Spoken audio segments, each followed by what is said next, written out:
प्यारे बच्चों, आज हम लोग कक्षा 9 के खाद्य उत्पादन और सुधार वाले अध्याय का दूसरा लेक्चर हम लोग आज डिस्कस करेंगे। प्यारे बच्चों, ये लेक्चर देखने से पहले आप लोगों से एक अनुरोध है कि जो पिछला जो लेक्चर होता है उसे आप जरूर देखें। कोई भी अगला लेक्चर देखने से पहले उस लेक्चर का जो पिछला लेक्चर हो उसको आप जरूर देखें और उससे संबंधित जो डीपीपी हो, डेली प्रैक्टिस पेपर, उस पेपर को आप जरूर सॉल्व करें। क्यों बच्चों? क्योंकि हर लेक्चर का एक दूसरे से कुछ न कुछ संबंध होता है। तो जब आप पिछले लेक्चर को न देखकर सीधे कोई अगला लेक्चर देखोगे तो चीजें अच्छे से हो सकता है समझ में ना आए। लेकिन अगर पिछला वीडियो या लेक्चर देखने के बाद और डीपीपी सॉल्व करने के बाद जब आप अगला लेक्चर देखेंगे तो आप ये पाएंगे कि आपको सारी चीजें क्रमबद्ध रूप से समझ में भी आ रही हैं और आप लास्ट में जब जैसे ही चैप्टर खत्म होगा या पूरी बुक खत्म होगी तो डीपीपी सॉल्व करने का फायदा आपको ये मिलेगा कि जैसे ही आप देखेंगे कि उस एनसीईआरटी के किताब में जितने भी क्वेश्चन हैं हर क्वेश्चन का जवाब आपके जुबान पर है। तो इसका बहुत ही बेनिफिट मिलता है बच्चों। तो इसके लिए प्लीज चैनल को लाइक और सब्सक्राइब जरूर करें, क्योंकि सब्सक्राइब करेंगे तो जैसे ही कोई नया वीडियो अपलोड होगा उसका नोटिफिकेशन आप तक पहुंच जाएगा, जिससे आप तुरंत उस वीडियो को देख सकते हैं। तो बच्चों, आइए हम शुरू करते हैं। हमारे चैप्टर का नाम क्या है, हमारे अध्याय का नाम क्या है? खाद्य। हमारे अध्याय का नाम है खाद्य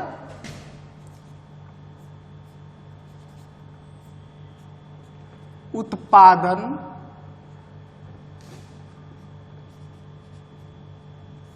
एवं सुधार कि इम्प्रूवमेंट इन फूड रिसोर्सेस, खाद्य उत्पादन में हम कैसे सुधार करें। तो बच्चों, इस पर हम लोगों ने पिछले वीडियो में या पिछले लेक्चर में हम लोगों ने क्या किया था, चर्चा किया था। आज हम लोग चर्चा करेंगे, आज हम लोग इस बात की डिस्कशन करेंगे कि खाद्य उत्पादन में सुधार के लिए हमें क्या क्या करना चाहिए जिससे हमारा उत्पादन बढ़ जाए। तो बच्चों, इसके लिए हमको क्या करना चाहिए? सबसे पहले वैरायटी इंप्रूव करने के लिए, फिर प्रोडक्शन इंप्रूव करने के लिए, फिर प्रोडक्शन मतलब आपको वैरायटी। नंबर 1 आप क्या करेंगे? सबसे एक प्यारे बच्चों, उन्नत किस्म का विकास, प्रजाति का विकास जो है पौधों की क्या करेंगे? उन्नत प्रजाति, उन्नत प्रजाति का विकास। पहले हम एक एक को समझते हैं बच्चों। उन्नत प्रजाति का विकास करेंगे। तो उन्नत प्रजाति का विकास आप कैसे करेंगे? तो पहले हम इसको क्रम से समझेंगे बच्चों कि उन्नत प्रजाति का विकास हम कैसे करेंगे। क्योंकि अगर अच्छे प्रजाति का बीज होगा तो उसका पैदावार ज्यादा होगा, और न केवल पैदावार ज्यादा होगा बल्कि उसमें उसके जो पोषक पदार्थ होंगे उनकी भी मात्रा उसमें भरपूर होगी, तो उनका आर्थिक मूल्य भी अच्छा मिलेगा। तो हमको बेटा उन्नत प्रजाति के विकास में क्या करना चाहिए? तो सबसे पहले हमको जो है सेलेक्टिंग मतलब हमको क्या करना है? चुनाव करना होगा। सबसे पहले क्या करना होगा? जो वांछित लक्षण वाले पौधे हैं उनका चुनाव करना होगा। मतलब नंबर 1 हम लोग क्या करेंगे? इसमें हम लोग वांछित लक्षण, वांछित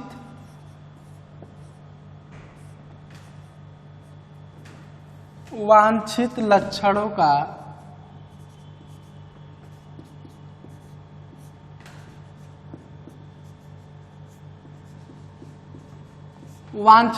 का चुनाव। दूसरा हम लोग क्या करेंगे?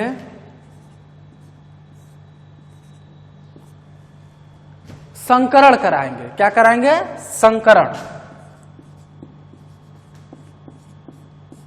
और तीसरा हम लोग क्या करेंगे कि जीनी जो है जेनेटिक मैनिपुलेशन मतलब जीन अभियांत्रिकी का प्रयोग करेंगे।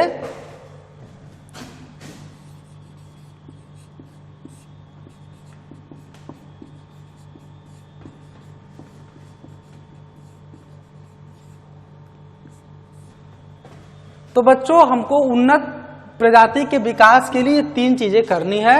सबसे पहला है वांछित लक्षणों का विकास या वांछित लक्षणों का चुनाव।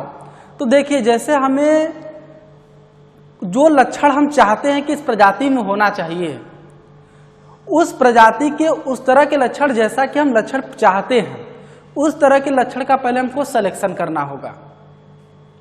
जैसे हम चाहते हैं कि कोई फसल ऐसी तैयार हो कि उसके फल का साइज भी अच्छा हो और वो बीमारियों से लड़ने की क्षमता भी उस पौधे में ज्यादा हो। मान लीजिए 2 वृक्ष हैं, 2 पेड़ हैं, आम के ही मान लीजिए 2 पेड़ हैं। ये 2 आम के वृक्ष हैं, एक यहां है और एक यहां है।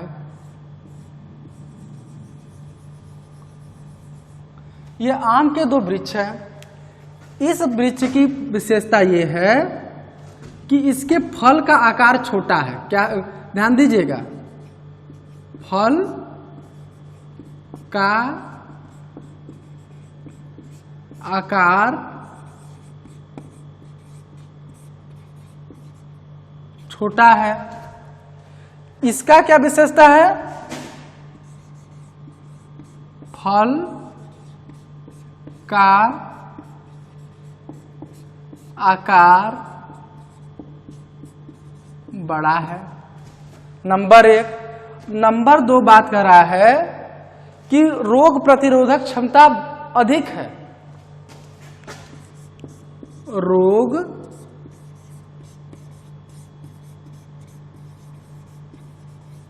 प्रतिरोधक क्षमता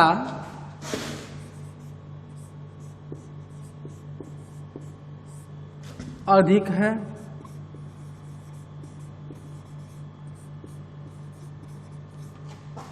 और इसका क्या है, रोग प्रतिरोधक क्षमता कम है।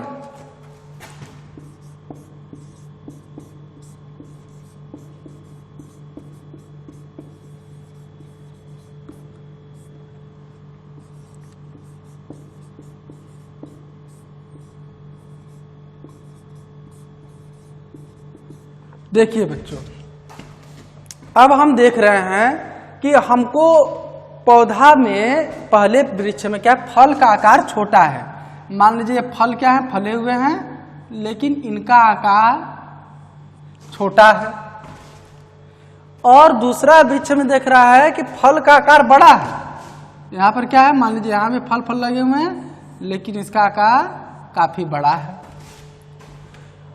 पहला कैरेक्टर। लेकिन दूसरी बात ये क्या करता है कि रोग प्रतिरोधक क्षमता अधिक है। क्या कर रहा है, रोग प्रतिरोधक क्षमता अधिक है और यहां रोग प्रतिरोधक क्षमता कम है। तो इन दोनों पौधों में वांछित लक्षण कौन से है, मतलब वांछित लक्षण कौन से लक्षण होते हैं जो कि लाभदायक लक्षण हो। क्योंकि अगर हम किसी पौधे को हम उन्नत प्रजाति बनाना चाहते हैं तो हमारा उद्देश्य क्या होता है, हमारा उद्देश्य ये होता है कि यह प्रजाति अधिक उपजाऊ हो और अधिक आर्थिक लाभ देने वाली हो। तो जैसे इस पौधे में अच्छा कैरेक्टर क्या है, रोग फल के आकार का छोटा होना अच्छा लक्षण नहीं है। तो ये हमारा डिजायर कैरेक्टर नहीं हो सकता, मतलब ये वांछित लक्षण नहीं हो सकता। लेकिन नीचे दे रहा है कि रोग प्रतिरोधक क्षमता अधिक है, मतलब बीमारियों से लड़ने की क्षमता या स्ट्रेस को सहन करने की क्षमता, आंधी, सूखा, बाढ़, इस तरह की परिस्थितियों को झेलने की क्षमता अधिक है। मतलब यह हमारा क्या है, वांछित लक्षण है। इसी लक्षण को हम चाहते हैं कि हमारे अगले पौधे में मिले। और यहां पर क्या है, ये पौधा जो है इसमें क्या लिखा है कि फल का आकार बड़ा है। फल का आकार क्या है, बड़ा है। तो बड़े फल का आकार होना एक लाभदायक है। जैसे आप बाजार में जाते होंगे और आप कोई फल खरीदते होंगे, मान लीजिए आम ही खरीद रहे हैं, तो एक आम बहुत छोटा एक बड़ा है, तो आप देखेंगे दोनों की कीमत में क्या होता है, अंतर होता है, दोनों के मूल्यों में अंतर होता है। एक रहेगा 20 रुपया किलो, तो जो बड़ा वाला है वो रहेगा 50 रुपया किलो। तो ये जो अंतर है वो क्यों है, क्योंकि उनका साइज अलग अलग है। तो इसका मतलब फल की जो बड़ी साइज है वो लाभदायक लक्षण है, इसको चूज करेंगे। लेकिन दूसरा ये बता रहा है कि रोग प्रतिरोधक क्षमता कम है, मतलब बीमारियों से नहीं लड़ पाता है, थोड़ा भी सूखा पड़ता है पेड़ सूख जाएगा, फल गिर जाएंगे, तो ये तो अच्छी बात नहीं है। मतलब ये जो दूसरा लक्षण है यह वांछित लक्षण नहीं है। तो बेटा लक्षणों का चुनाव, हम जब कोई उन्नत प्रजाति किसी दूसरे पौधे से विकसित करने जा रहे हैं तो पहले हम एक कोई ना कोई उद्देश्य तो हमारा होगा ना, कि हम जिस पौधे को बनाने जा रहे हैं या जिस पौधे को विकसित कराने जा रहे हैं उस पौधों में कौन कौन से लक्षण होने चाहिए, इसको तो हम अपने दिमाग में माइंड सेटअप करने के बाद ही कोई प्रजाति विकसित करेंगे। तो अब यहाँ पर जो लक्षण का चुनाव हमने किया वह लक्षण हो गया रोग प्रतिरोधक क्षमता का अधिक होना और फल के आकार का बड़ा होना। ये दो लक्षण हम चाहते हैं कि हमारे अगले पौधे में मिले। तो ये मिलेंगे कैसे, तो यहाँ कर रहा है संकरण।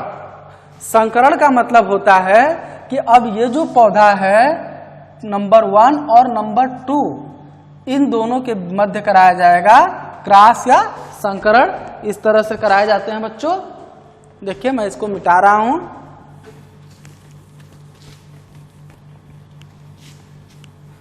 फिर आपको अच्छे से इसको मैं बताता हूं, समझाता हूं।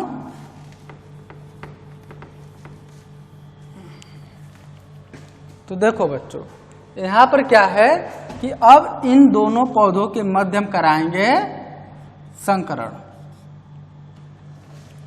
पौधा 1 और पौधा 2 इन दोनों के मध्य जब हम कराएंगे संकरण तो क्या होगा बच्चों। अब संकरण कैसे कराते हैं, जैसे वांछित, जैसे मान लीजिए, और लक्षण बेटा वही प्रभावी होंगे जो लक्षण अगली पीढ़ी में वही दिखाई देते हैं जो प्रभावी लक्षण होते हैं।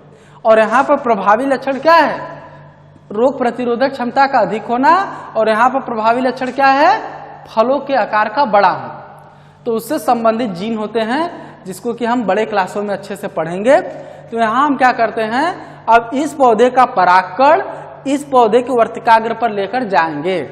तो ये क्या हो गया, हम एक तरह का संकरण करा रहे हैं।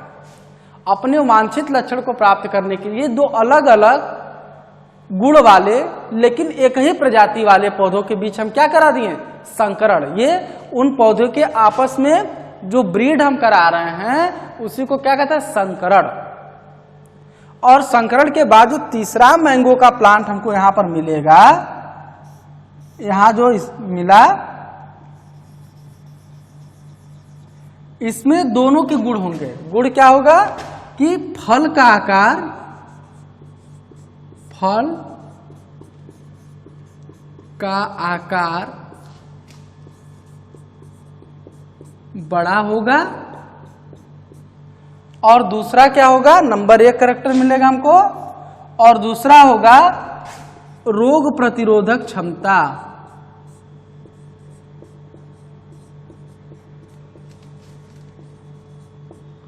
रोग प्रतिरोधक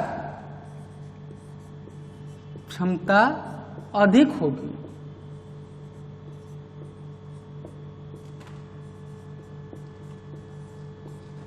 ध्यान देना बच्चों, मतलब फल का आकार बड़ा होगा और रोग प्रतिरोधक क्षमता भी क्या होगी, अधिक होगी।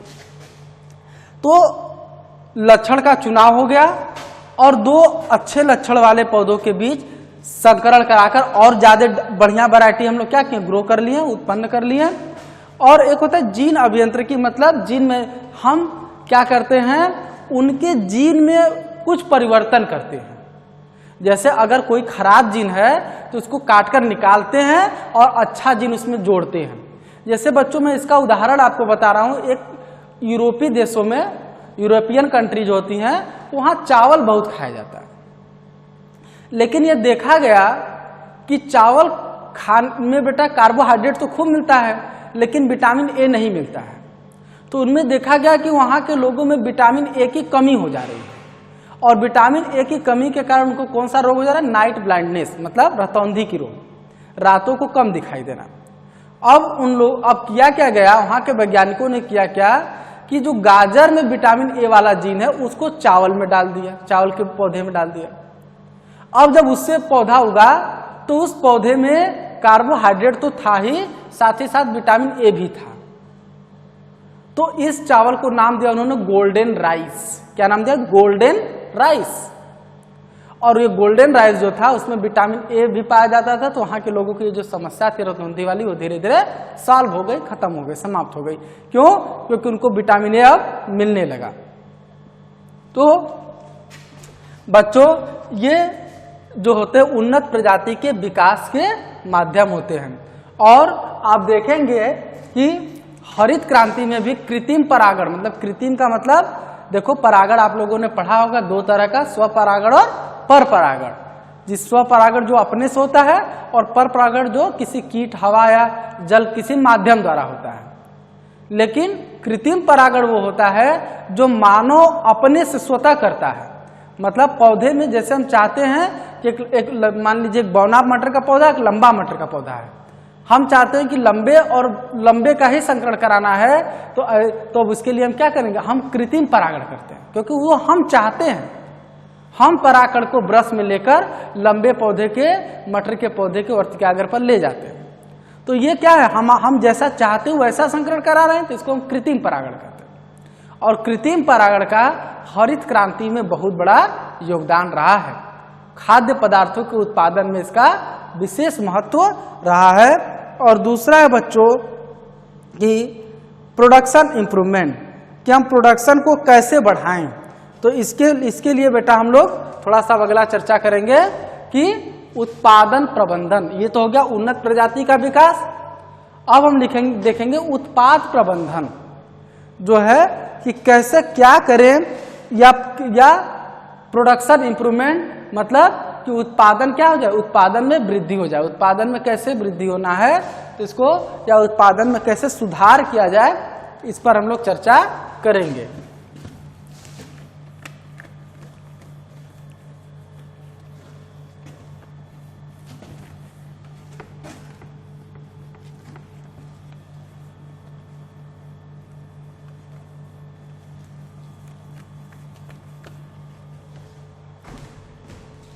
उत्पादन में सुधार दूसरा हम लोग का क्या है?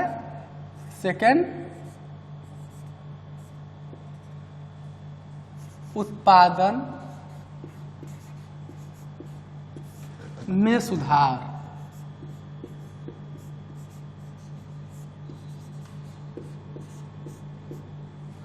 उत्पादन में सुधार कैसे करना है, इस बात पर क्या करेंगे हम लोग? चर्चा करेंगे।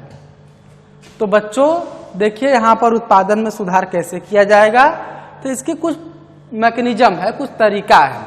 सबसे पहले हम लोग क्या कहेंगे जो है न्यूट्रिएंट मैनेजमेंट, मतलब पोषक प्रबंधन करेंगे। फिर इरिगेशन मैनेजमेंट, फिर क्रॉपिंग मैनेजमेंट। सबसे पहले हम देखते हैं नंबर 1 का पोषक प्रबंधन। पोषक प्रबंधन। पोषक प्रबंधन क्या होता है?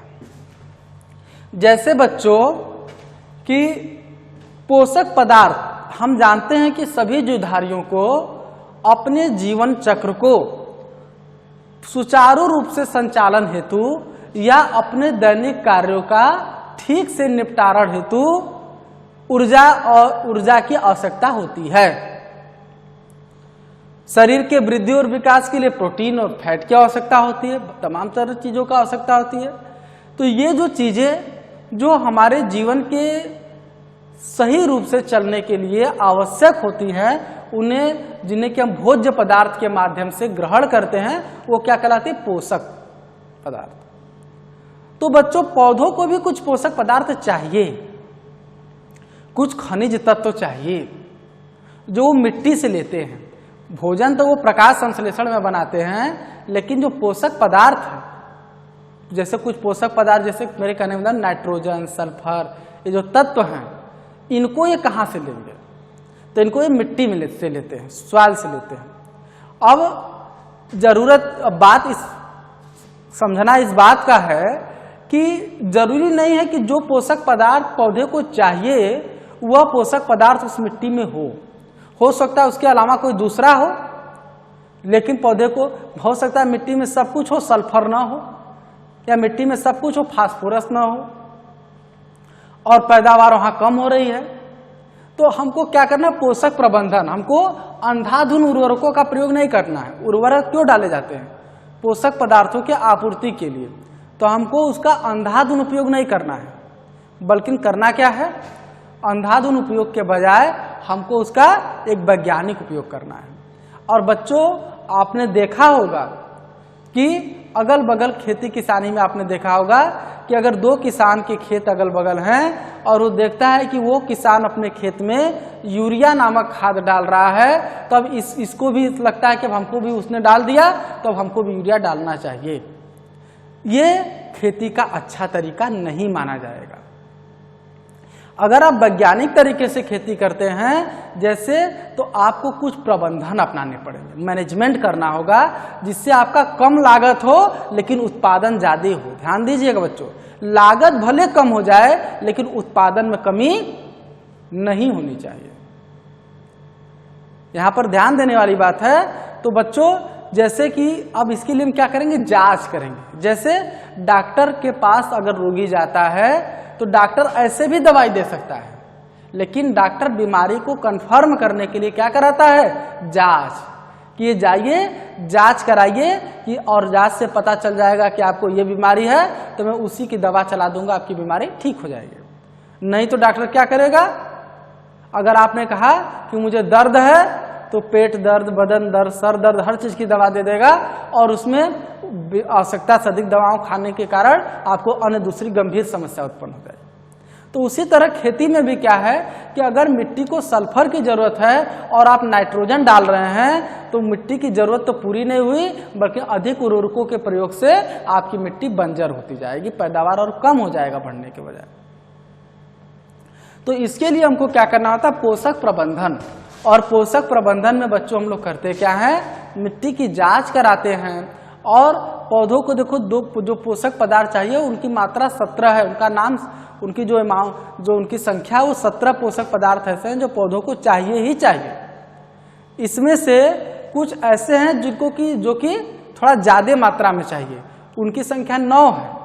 उनको कहते हैं, क्या कहते हैं, दीर्घ पोषक तत्व। ये पोषक तत्व देखो 2 प्रकार के होते हैं।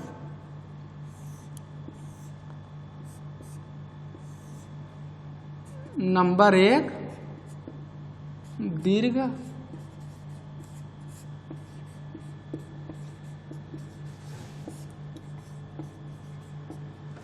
और नंबर 2 लघु पोषक तत्व।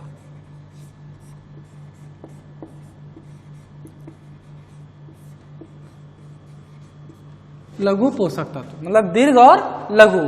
दीर्घ की संख्या है 9 और लघु की संख्या है 8। दोनों को अगर मिला दोगे बच्चों तो हो जाएगा 17। तो कुल 17 पोषक तत्व हैं जिनकी हमको पौधे को जरूरत होती है। तो मान लीजिए बच्चों, अब हम क्या कराएंगे, अगर हम ऐसे अंदाजी केवल देखा उर्वरकों का प्रयोग के बजाय अगर हम मिट्टी की जांच करा ले, सॉइल की टेस्टिंग करा ले, अगर मिट्टी की जांच करा लेते हैं जो कि ब्लॉक पर या अन्य जगह मृदा प्रयोगशालाओं में या तो सरकार द्वारा मुफ्त कराया जाता है या तो बहुत ही कम कीमत पर कराया जाता है। तो सॉइल की जब जांच करेगा, मिट्टी की जब जांच करेगा, तो वो क्या बताएगा कि आपके मिट्टी में ये पदार्थ भरपूर मात्रा में है और इनकी कमी है। तो जो पदार्थ आपके मिट्टी में भरपूर मात्रा में है उन पदार्थों को खाद के रूप में, मतलब उर्वरक के रूप में छिड़काव करने की कोई जरूरत नहीं है, बल्कि हमें उनका उपयोग करना है जिनकी मात्रा क्या है, कम है। तो हम बच्चों इसके लिए क्या करेंगे, अब जांच करेंगे। तो जब हमको जांच में पता चल गया कि हमारी मिट्टी में सल्फर नहीं है तो हम यूरिया और बाकी चीजों का न छिड़काव कर खाली सल्फर का छिड़काव करेंगे, क्योंकि बाकी चीजें ऑलरेडी पहले से है। तो क्या होगा, उत्पादन में भारी वृद्धि होगी, क्योंकि पौधों को वो मिल गया जो उनके पास नहीं था। बात समझ आई। और अगर केवल देखा कि पहले जनवरी में यूरिया डालना है, फरवरी में डाई डालना है, सितंबर में पोटाश डालना है, ऐसे करेंगे तो फिर पैदावार रेंडमली होगा, कभी कम होगा, कभी ज्यादा होगा, कभी नहीं होगा।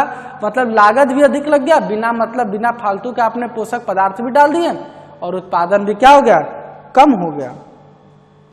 और पोषक पदार्थ या खादों के उपयोग में हमें इस बात का भी ध्यान देना है कि जो पोषक प्रबंधन हम कर रहे हैं, जो पोषक पदार्थ हम मिट्टी में डाल रहे हैं उर्वरक के माध्यम से, यह उर्वरक रासायनिक उर्वरक होते हैं या तो आपके ऑर्गेनिक उर्वरक होते हैं, मतलब जो आपके हरे, जिनको कि कंपोस्ट या मैन्यूर कहा जाता है।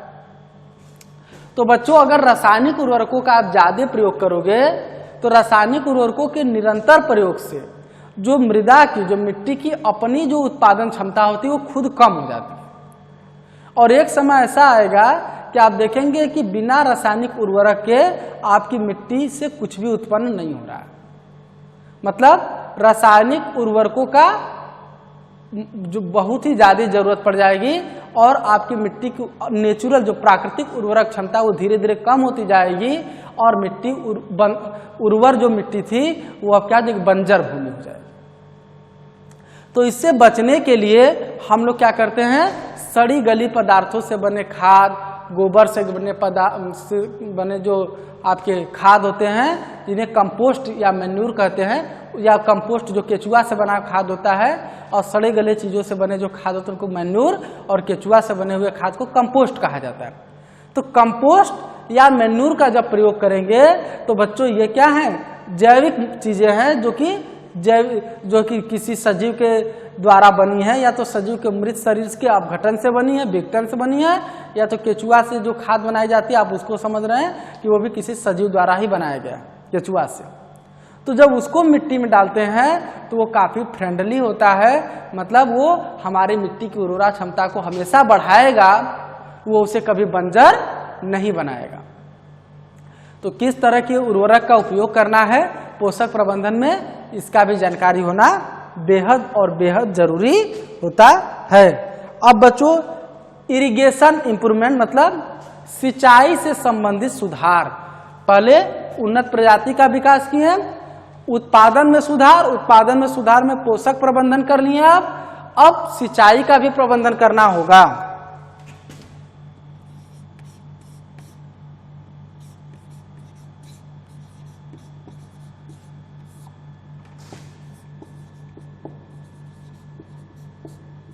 सिंचाई प्रबंधन, बच्चों सिंचाई मतलब इरिगेशन होता है, उसका मैनेजमेंट हम कैसे करें, सिंचाई का प्रबंधन हम कैसे करें।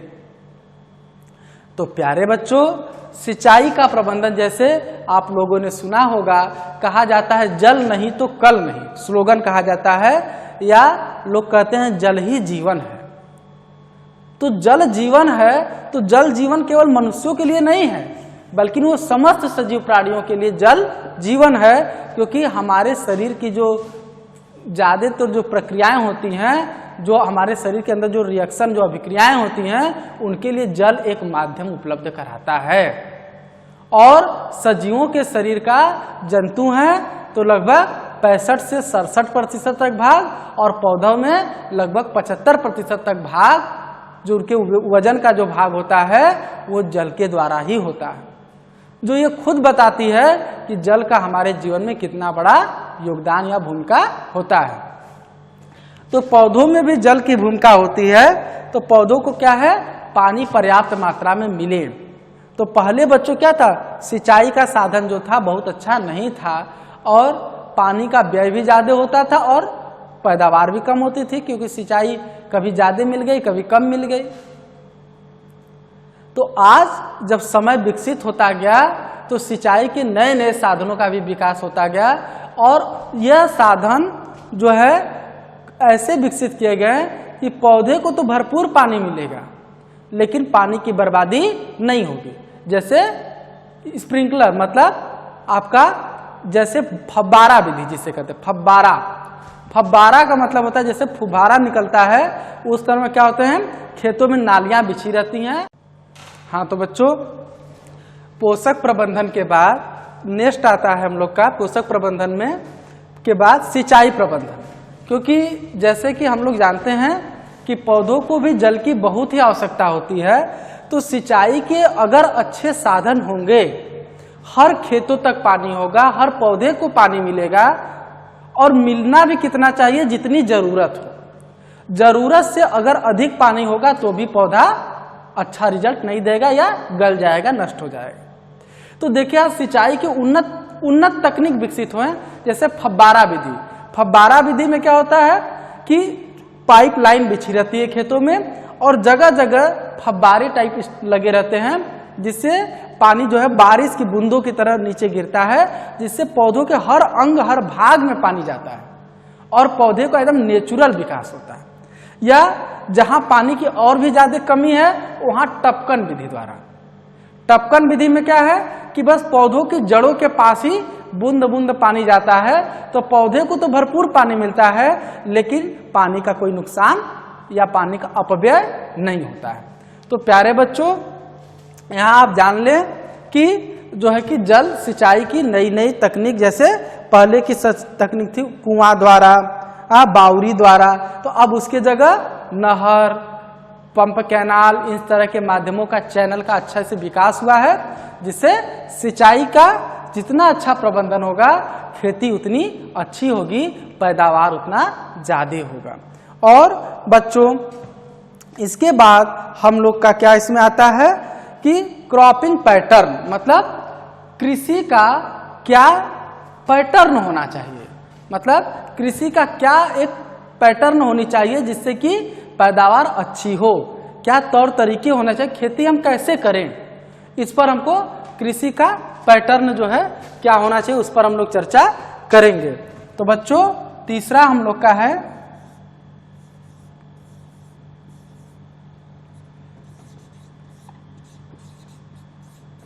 कृषि पैटर्न। तो कृषि का जो पैटर्न है बच्चों, इसमें क्या है, क्या पैटर्न है आप देखेंगे कि नंबर 1, इसको हम लोग कहते हैं मिक्स क्रॉपिंग, मतलब मिश्र खेती, मिश्रित खेती भी कहा जाता है। तो देखिए बच्चों, यहाँ पर इसमें क्या है, कई तरीके हैं किसी कृषि के पैटर्न के। जैसे यहाँ पर है मिश्रित खेती, मिश्रित खेती, ये क्लास 9th का वीडियो है और चैप्टर 1 और लेक्चर 2 है। तो बच्चों, यह मिश्रित खेती जो है, मिश्रित खेती को आप देखेंगे, इसमें क्या होता है कि हम मिश्रित खेती जब करते हैं तो एक साथ एक से अधिक फसलों को उगाते हैं। देखिए, ध्यान दीजिए, अगर मान लीजिए ये इतना बड़ा हमारा खेत है जिसमें हमको खेती करना है, कितना बड़ा खेत है, इतना बड़ा खेत है जिसमें हमको खेती करना है। तो अगर इसमें हम एक फसल उगाते हैं तो उस फसल के लिए खाद डालेंगे, पानी डालेंगे, सिंचाई करेंगे, जुताई करेंगे, खरपतवार को निकालेंगे, मतलब बहुत काफी चीजें उसमें हम करते हैं। तो करना तो हमको पड़ेगा, चाहे एक फसल उगाएं चाहे एक से ज्यादा उगाएं। तो हम करते क्या हैं कि एक के इस पौधे के साथ जो एक फसल है उसके साथ कोई एक फसल और मिला देते हैं, लेकिन मिलाते समय जिस फसल, मतलब उसके साथ जो दूसरी फसल हम उगा रहे हैं, उगाते समय हमको कुछ बातों का ध्यान देना होता है। ऐसा नहीं है कि गेहूं के साथ धान मिला दिए, क्योंकि गेहूं क्या होता है, जाड़े में होता है और धान गर्मी में होता है। तो इस बात का हमको ध्यान देना है कि जो दोनों फसल हम एक साथ मिलाकर उगा रहे हैं, उन दोनों का मौसम या सीजन एक होना चाहिए। और दूसरी बात, हम बेसिकली मुख्य रूप से इन बातों का भी ध्यान देते हैं कि एक पौधा एक बीजपत्री हो तो दूसरा द्विबीजपत्री होना चाहिए। क्यों? क्योंकि एक बीजपत्री जो पौधे होते हैं उनकी जड़ें गहरी नहीं जाती हैं। जैसे गेहूं के पौधे को आपने देखा होगा कि इसकी जड़ें जो होती बच्चों ज्यादा गहराई तक नहीं जाती हैं, मिट्टी में ऊपर तक ही रहती हैं। लेकिन अगर आपने सरसों के पौधे को देखा होगा तो देखो सरसों के पौधों की जड़ें क्या हैं, काफी गहराई तक चली जाती हैं। तो बच्चों, अगर हम एक गेहूं के साथ सरसों को मिला देंगे तो क्या होगा, गेहूं ऊपर से न्यूट्रिशन लेगा ऊपरी भाग से, और जो सरसों का पौधा होगा वो क्या होगा, वो काफी नीचे से न्यूट्रिएंट लेगा। तो अगर ऐसा वो करता है तो क्या होगा, देखिए इस जमीन जो है, जो हमारा कृषि क्षेत्र है, उसका पूरा उपयोग होगा। नीचे से भी मृदा लिया जा रहा है और ऊपरी सतह से भी, निचली मृदा से भी पोषक पदार्थ लिया जा रहा है और ऊपरी मृदा से भी पोषक पदार्थ लिया जा रहा है, तो जो उत्पादन होगा वो बम्पर होगा।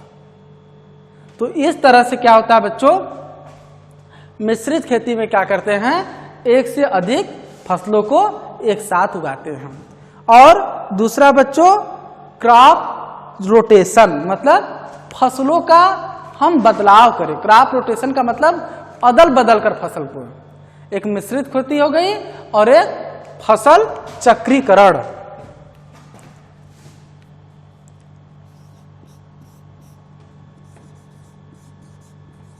फसल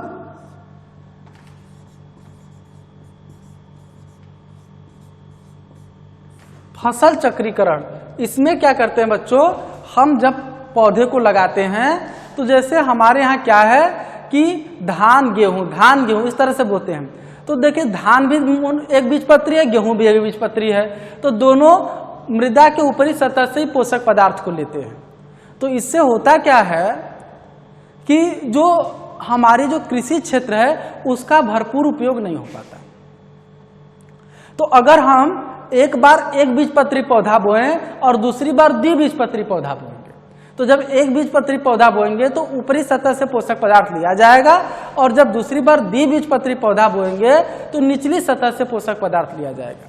और इसका परिणाम क्या होगा कि वो जो मृदा होगी उसमें क्या होगा, पोषक पदार्थों की उपलब्धता हमेशा बनी रहेगी, तो और पैदावार भी अच्छी होगी।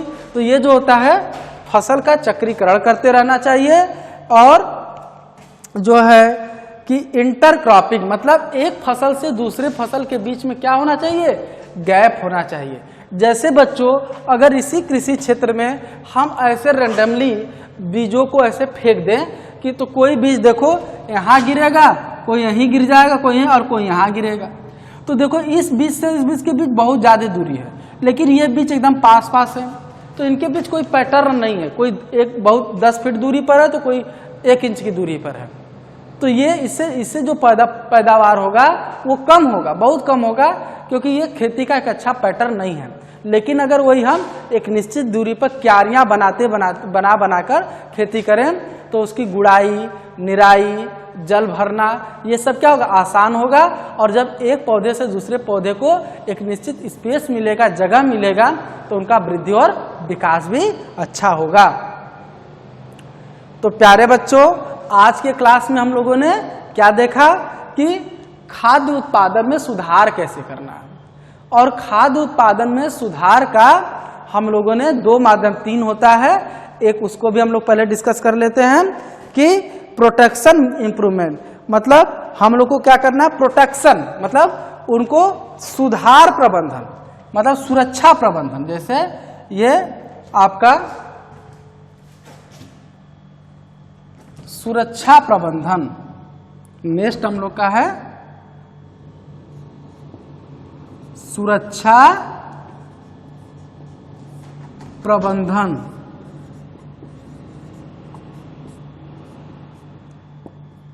सुरक्षा प्रबंधन, सुरक्षा मतलब प्रोटेक्शन। जैसे बच्चों हम लोग क्या करते हैं, अपने शरीर को रोगों से बचाने के लिए क्या करते हैं, सुरक्षित रखते हैं, और अगर रोग हो जाए तो दवा खाकर उसको ठीक करते हैं। तो उसी तरीके से अगर पौधे को हम चाहते हैं कि हमारा कृषि उत्पादन बढ़े, तो हमें पौधों को पहले रोगों से बचाना होगा, और अगर यदि कोई रोग हो गया तो उसका तत्काल निदान करना होगा। जैसे बच्चों पौधे को कैसे क्षति होती है, जैसे बहुत तमाम तरह के कीट होते हैं जो पौधों के तना, जड़, फल फूल को खराब कर देते हैं, नुकसान कर देते हैं, जिससे हमारी पैदावार बहुत हद तक कम हो जाती है।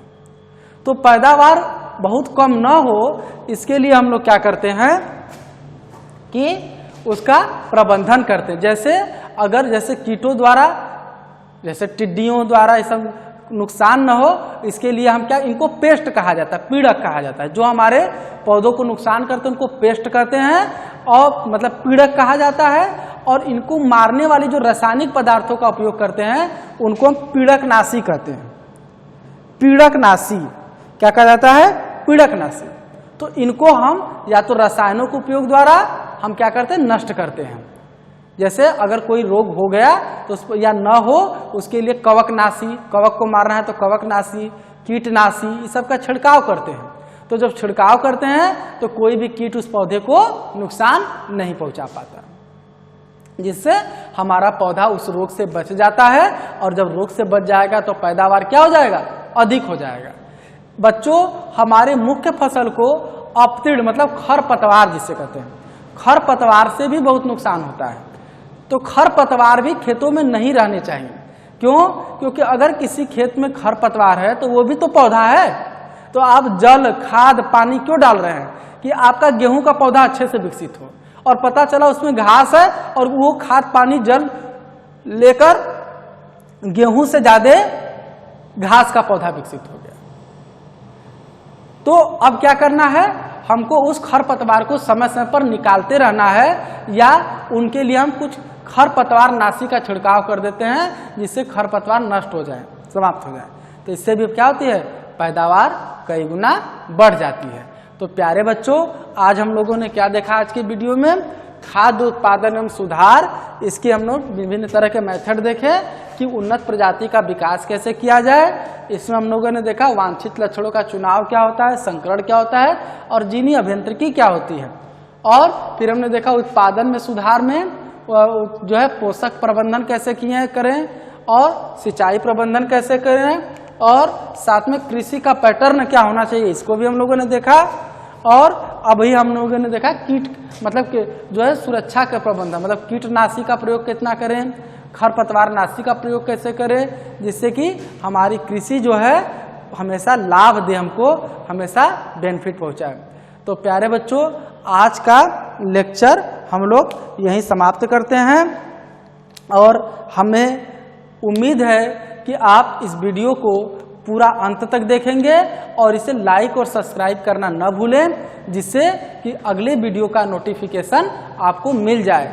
और बच्चों, डीपीपी, इससे संबंधित जो 10 क्वेश्चन का एक डीपीपी डेली प्रैक्टिस पेपर आपको दिया जाएगा, उसको भी जरूर सॉल्व करें, जरूर उसको हल करें, क्योंकि वह पूरा एनसीईआरटी के ऊपर आधारित होगा। और उसको अगर आप सॉल्व करते हैं तो उसका बेहद फायदा, बेहद बेनिफिट आपको मिलेगा। थैंक यू बच्चों, थैंक यू फॉर वॉचिंग।